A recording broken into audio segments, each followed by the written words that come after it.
Hi guys, welcome back to our channel Stuff About Tutorial, and in this video we are going to create an account on Indeed. So first of all we will search for Indeed and we will go to the website. Once you click on the link, the website will be open, and here at the right top corner on the screen you will see the sign in button. You have to click on it. Once you click on the sign in button, then you will see this type of window on your screen, and here you will see that there are two types of options to create an account on Indeed.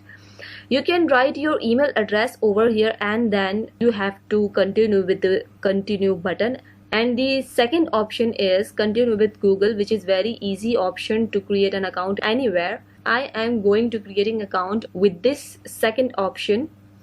I will select my account and then I will write my password over here. So guys, I've done with my password and now I'm going to click on next. So guys, my account has been logging in. So guys, once you're done with your email address, then you have to go with these options and you have to select your right one.